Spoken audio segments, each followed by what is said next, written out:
Hello, everyone. My name is Bing, and welcome back to BingPod. Or if you're joining for the first time, so nice to meet you. Um, Today, I'm going to talk about some current affairs and then talk about my new place, my new city, my new life, and my first impressions. I hope everyone's doing well. It's very summer. I just moved in to my aunt's place in Tucson, Arizona. I've never been to Tucson before. I've been to the Grand Canyon, and I went during winter when it was really cold, and now it's summer and it's very, very hot. And I'm already getting all of the TikToks of people who are like probably native, and they're like, "Oh, it's 100 and it's 107 degrees. Oh, it's nothing. It's not even that hot." I got out of my bus on the way here, and it was oppressively hot. I was I was shocked. I was like, "Oh, here we go." Um so that's kind of the new developments. I I kind of just want to get into the hot topics. The two hot topics, the big beautiful bill, Trump's and the GOP's big beautiful bill was, I think it was passed, and it's gonna make this like the requirements for lower income programs like SNAP, so nutritional supplemental food stamps, and Medicaid and Medicare. That's going to take a lot of people's health care away, which is very unfortunate. And we're seeing the rapid spiral breakdown of the United States. So, I mean, it continues. I don't know, what everyone else is thinking. I think it's horrifying. uh, I see what everybody says on like social media, that everyone's like enraged and exhausted, and yeah, it's true. I just don't know what it all means for everyone. I don't know how we're all going to get out of this one. It's early days too. Wow. And 4th of July is coming up. They're saying that it's a big travel weekend, and I think yesterday or whatever day I was traveling, so like 2 days ago, was the start. And I was pretty surprised. I feel like a lot of people, usually the buses aren't so packed, but it was pretty packed. And lots of people going far away. So be careful out there and plan accordingly. I think there was like storms and lots of flights were grounded. Ugh. And the I think Diddy's trial got a verdict. So I've been watching Stephanie Sue Rotten Mango's, kind of, I think she's doing like weekly uploads with the Diddy trial. And I've been so in it, and I'm not even caught up to it yet. Um, but yeah, I think they're they're talking about bail. I think the jury was like not guilty on the counts, and there's a lot of counts, which I just feel like it is shocking. I watched Charlie, um Moist Critical, talk about it, and it's disturbing, it's disgusting. Charlie was like, don't go to bed don't go to bed safe tonight, like keep your eyes open because he's on the loose. Oh my gosh, that is so scary. I feel like it's a it's like a punch to the face or a stab to the heart or the chest, just because of all the noise around it. And I don't know if you can hear the storm because the monsoons are here to keep us cool. Um, the noise that was the hubbub around the trial, the media circus, and for it to just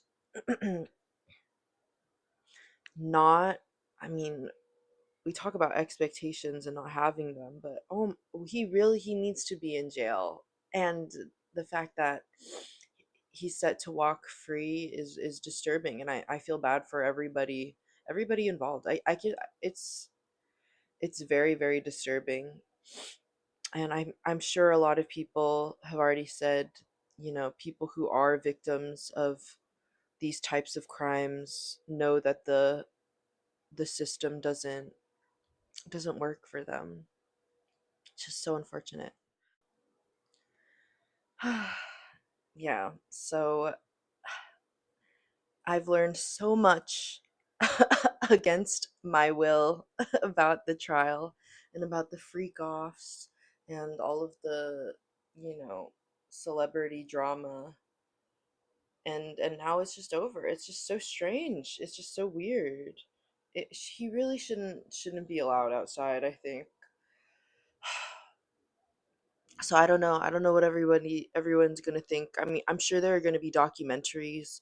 I mean, he's a danger to society, and now he's been like let go. So I just don't know what it means for the rest of us. I really hope that maybe people can wake up a little. I mean, it was so in our face how wrong and gross and evil this man and his actions and like his goons were. I i don't know what's going to happen at the fallout, like what the cultural discourse will be. Yeah, and Cassie just, had her baby, and she had to go through all of this again while pregnant.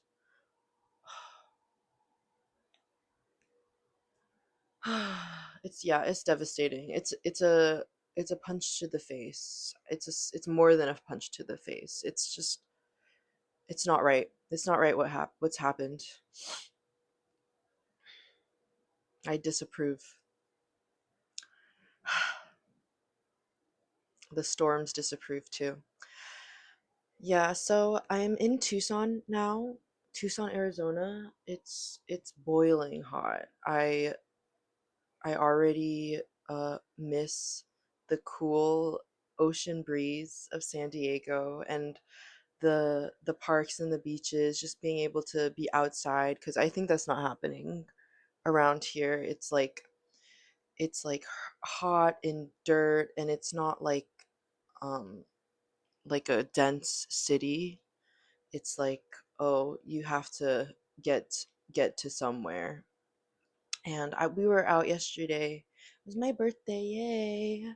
Happy birthday to me. I turned 26, which I think is like you know, a big age. I feel like personally, and talked to my friend about this.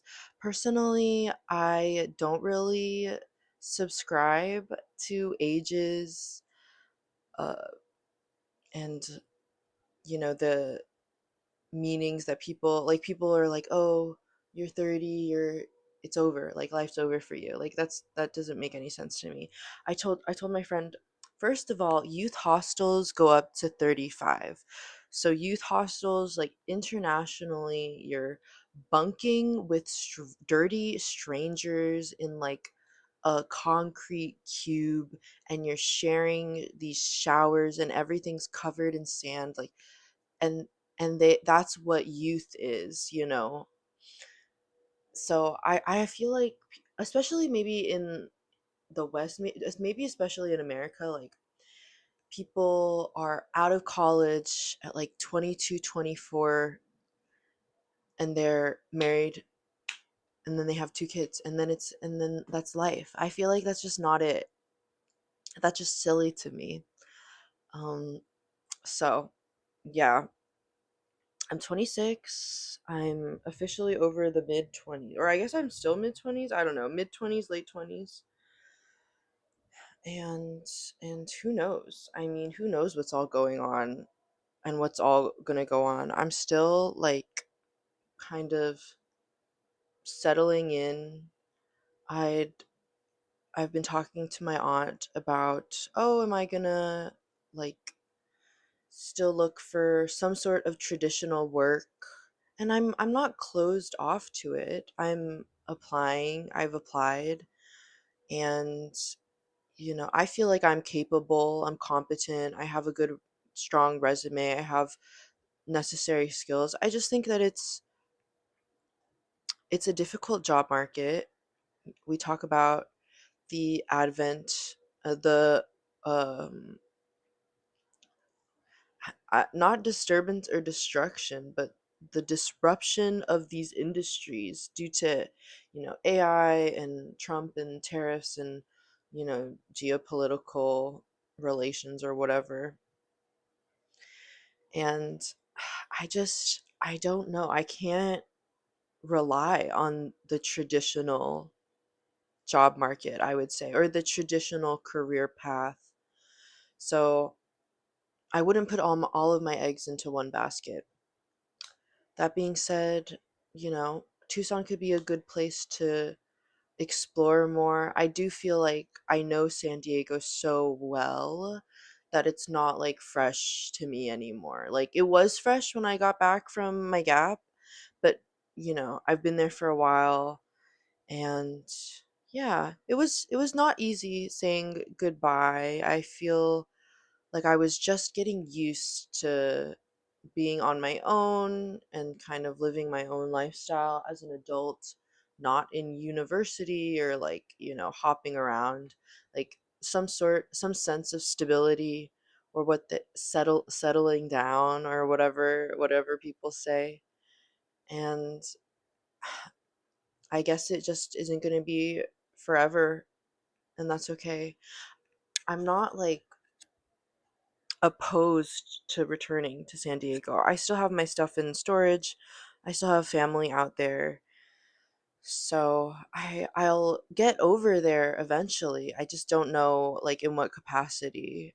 Again, my dream when I was returning was to like get a my own place with a balcony in North Park, and have a cat, and like go to the farm, go to the beach, go to the parks, get into surfing, and I don't know. I don't know what else. Just kind of all kinds of stuff that goes down. But I think things change, and we'll see where this new journey takes me. It is really hot. There's like fans and AC, and so that's new. Um, And yeah, I think it was not so easy saying goodbye, just to, and I remember my friend doing this. There's like some comfort in, oh, I know this place. There was also a lot of discomfort for me, so I'm glad I'm like letting go of that, and I guess stepping into new sorts of challenges, like with the heat and like trying to build up my content, which, is not easy, a walk in the park, but it's not impossible. It's not unbearable. So, yeah, moving on and moving from one place to another is an important challenge, I would say. Saying goodbye to my friends, it felt a bit surreal. It felt very dreamlike to me. I didn't feel like it was, goodbye and goodbye forever. Especially because we're all online now. I feel like I see a lot of my friends often, and I'm close to people that aren't in my city. Like, I feel like that's almost the new normal, or if not a new normal, just the standard these days. And then on the other hand, it is very difficult to not stay in touch, but be like connected on the same level when you're not in the same city, which is kind of sad.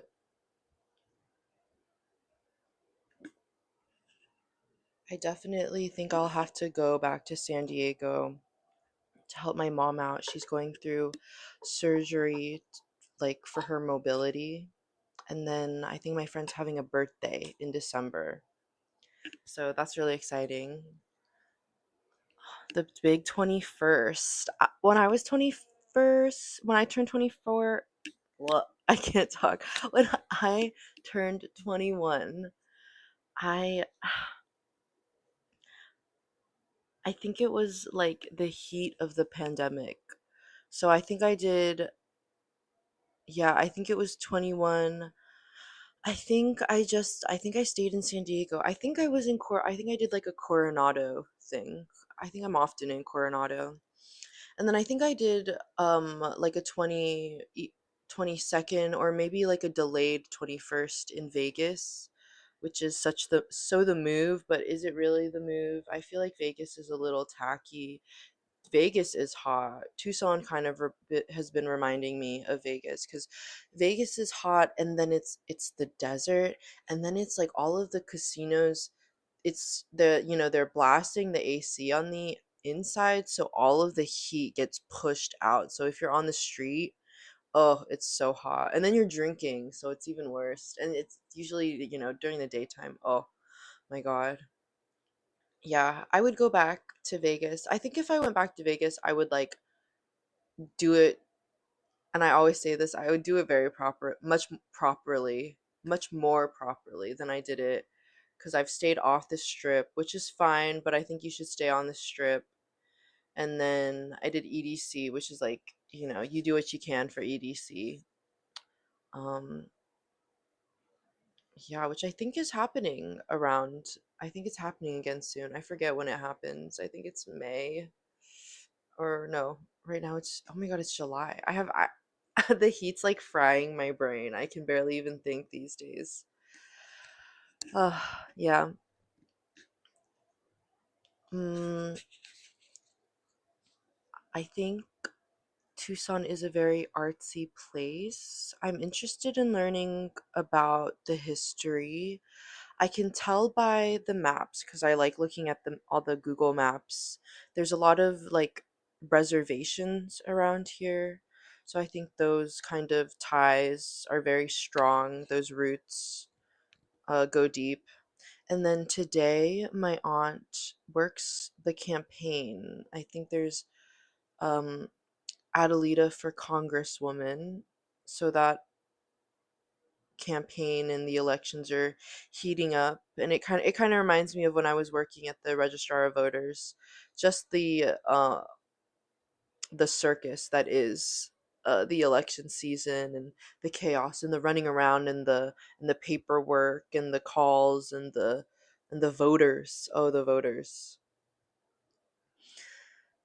Yeah, so I think we're gonna go see what's going on all over there, and maybe I'll meet some people, some locals, some politically active activists, campaigners. So that'll be fun. And I think on the 4th we're doing like a little pool, like house thing. So I think that'll be nice. I love a pool day. And especially in the desert heat, I think that is quite needed, quite refreshing. And then yeah, focusing on posting and cleaning up my the remnants, what remains from San Diego. So be sure to check out like my other socials, like my Instagram and my TikTok. My links are all in my bios, so you can check it out when you get a chance and follow me, share my content, like and subscribe. And yeah, I think that's pretty much what's going on in Tucson. Again, it's early days, and the summer heat is just, it's absolutely um oppressive. So we'll see how it turns in into like midsummer with the, oh, there it goes, the monsoons. I I wanted to talk about my experience living in hot places and also experiencing monsoon season, or whatever they call it, rainy season. Um, yeah, I think I've experienced it most severely in Beijing and in Thailand. I I was in Beijing for the summer, so it's like 80s, 90s, and then it does get very stormy, thunderstorms and rain, and you're already carrying like a parasol for the to block with a blackout underneath to black out the sun because it gets so hot, and there are mosquitoes and you're carrying so much, and the food in China is already very spicy, so it's just like you're always sweating, and then it's like raining and you're just wearing nothing, you're in flip-flops and you're wading through puddles and running through the rain. And it was like that in Thailand. I think it gets a little worse in Southeast Asia, just the tropics and the storms, really the flooding and the just the inches. I think you see pictures of people wading in Bangkok up to their thighs in the flood waters after the big rains. And honestly, again, it's something that you don't think about when you live in a nice temperate place like San Diego, but when you're there, you just get used to it. Like when it was raining hard and I was out and about walking around, I think I was in Lumpini Park and it started downpouring. You just find shelter somewhere and you just stand there, and then eventually you have to go somewhere else, so you run in the rain to your next location. I think people in the park were just running in this, it's torrential downpour, and it doesn't matter, it's just life. Like, it's so funny. And you just wait it out. You go to, maybe there's a hut outside, or there's a hotel nearby, and you just stand in the lobby and wait for the rain to, and sometimes it can be an hour, like it can be a while, but you don't care, you just take off your shoes and everyone's doing the same thing, and then you just keep it moving. And I think that's why time is so different in so many different places, because just like, culturally, something else might get in the way, like there's all these monsoons or storms, and you're not going to be able to get to dinner on time because you have to wait out the storm. Yeah, so then the heat, oh yeah, we'll see. Apparently it gets a lot nicer in the, or the ideal temperature is in the winter, which it was like that in Thailand too. It's dry season in the winter, as opposed to rainy season. Yeah, so we'll see. Stay tuned. I don't know what this is all gonna do to kind of my like creation and my artistic flow. I'm hoping to keep like my schedule and posting like on my Substack and on my YouTube and TikTok and Instagram. So be sure to follow me, like and comment and subscribe. um, I'm wondering like how you are enjoying your summer, if you have any big changes in the near future, or if you've undergone any big changes and any challenges that you're facing or you faced. So feel free to sound out off in the comments. And I think that's all I have to say today. Thank you, and be sure to tune in next time. Oh, I wasn't able to do my podcast with my friend about the local work drama. I think we're gonna go lawsuit on that one, so we might have to keep it under wraps until like we're sure about legal action. Um, which I'm fine. I think we're not in a rush. We'll have to play it by ear. But if you're my friend and you're watching this, if you're listening to this, I hope you're doing well, and I hope that the family isn't dampening your spirit. Stay strong, and Comic-Con is soon. Okay, thank you for watching, and I'll see you next time. Okay.